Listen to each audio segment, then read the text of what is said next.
नमस्कार दोस्तों, जायका स्पेशल में एक बार फिर से स्वागत है एक नई रेसिपी के साथ में। जायका स्पेशल में आज बनने जा रहा है झारखंड की बहुत ही फेमस रेसिपी लेके आई हूँ। तो स्टार्ट करते हैं इस रेसिपी को बनाना।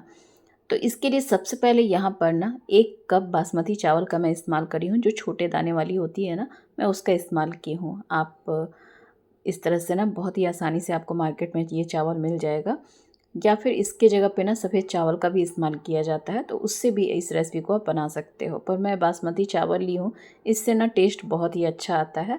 और यहाँ पर अच्छे से पानी डालकर और इसे वॉश कर लीजिए। 2 से 3 पानी से अच्छे से पहले वॉश कर लीजिए, इस तरह से मसलते हुए चावल को, ताकि चावल काफ़ी अच्छे से साफ़ हो जाए। और अब इसे छान कर रख लेंगे हम। और यहाँ पर पैन ले रही हूँ। अब इसमें मैं डालूँगी 2 कप दूध इस्तेमाल कर रही हूँ। आप उबले हुए दूध का भी इस्तेमाल कर सकते हो, कच्चे दूध का भी इस्तेमाल कर सकते हो। फ्लेम को ऑन कर लेंगे और फिर यहाँ पर इसे मैं एक ना हम उबाल आने देंगे।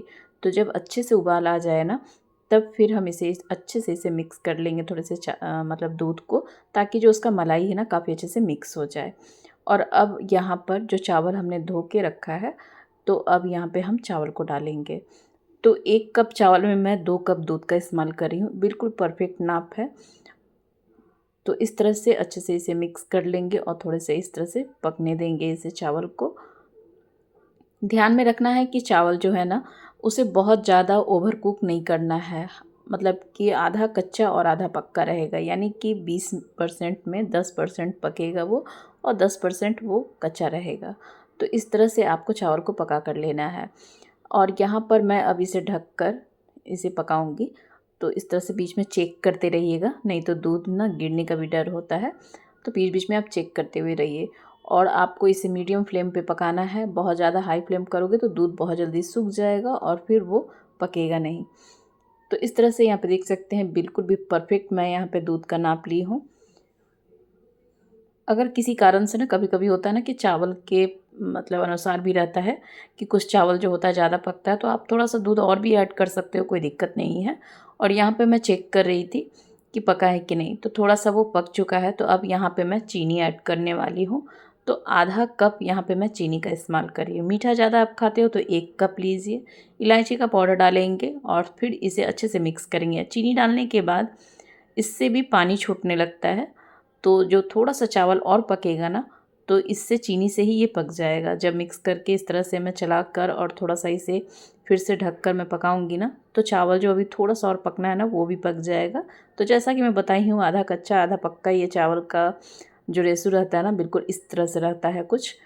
तो अच्छे से इसे आप फिर से ढककर और फिर पका लीजिए। तो कम से कम ना पूरा टाइम जो लगता है ना, कम से कम 20 से 25 मिनट का टाइम लग जाता है। बहुत जल्दी तो नहीं होता है, पर 20-25 मिनट का टाइम तो चाहिए ही इसे पकने के लिए। तो इस तरह से चेक करते हुए आपको पकाना है। और देख सकते हो कितना परफेक्ट बना है, बिल्कुल नाप में।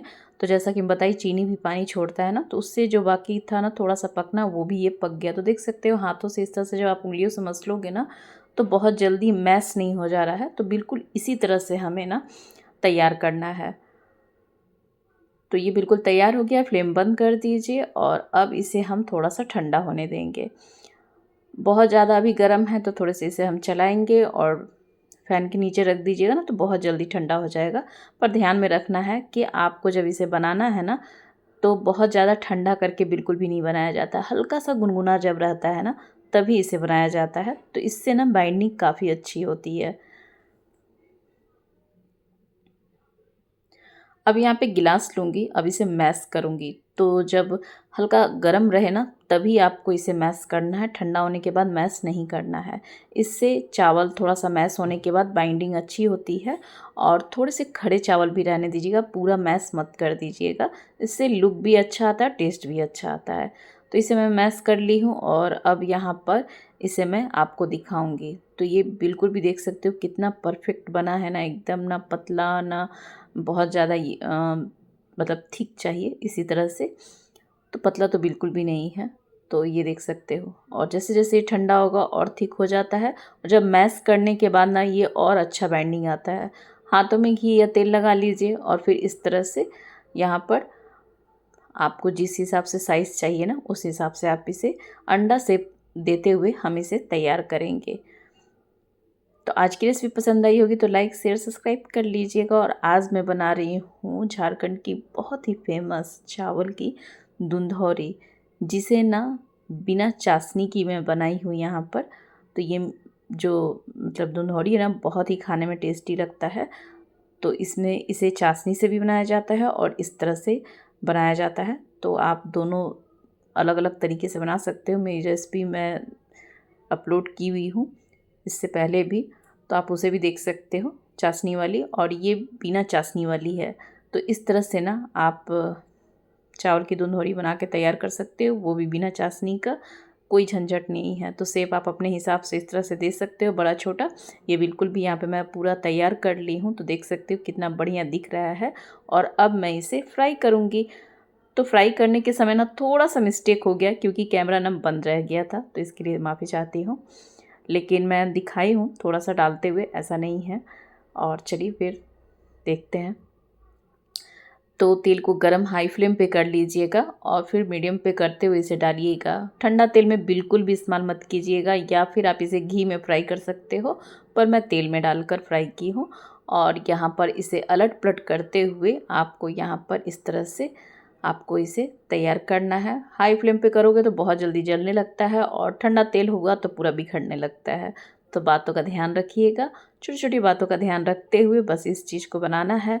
तो चावल की धुंधौरी इस तरह से बन के बहुत ही बढ़िया बनता है, और सच में खाने में बहुत ही बढ़िया लगता है। तो इस तरह से लुक भी इसका आ जाता है, देख सकते हो। थोड़े पेशेंस के साथ इसे बनाना होता है। तो अब मैं यहाँ पे फ्राई करके निकाल ली हूँ। एक बैच में ना कोशिश कीजिएगा कि कम डालने के लिए, बहुत ज़्यादा डालोगे ना तो फिर आपको पलटने पलटने में दिक्कत होगा और बिखरने का डर होता है। अब यहाँ पे मैं दिखाई थी ना, जैसा बताई थी कि मैं डालकर भी दिखाऊंगी, तो उसे भी डालकर और इसी तरह से सेम तरीके से कलर आने तक अलट पलट करते हुए आप फ्राई करके सारी निकाल लीजिए। तो यहाँ पे सर्व करके भी दिखा रही हूँ। तो है ना गजब का मिठाई। ये ऐसी मिठाई है ना कि कोई भी फटाफट बना ले और घर में सभी को पसंद आएगा।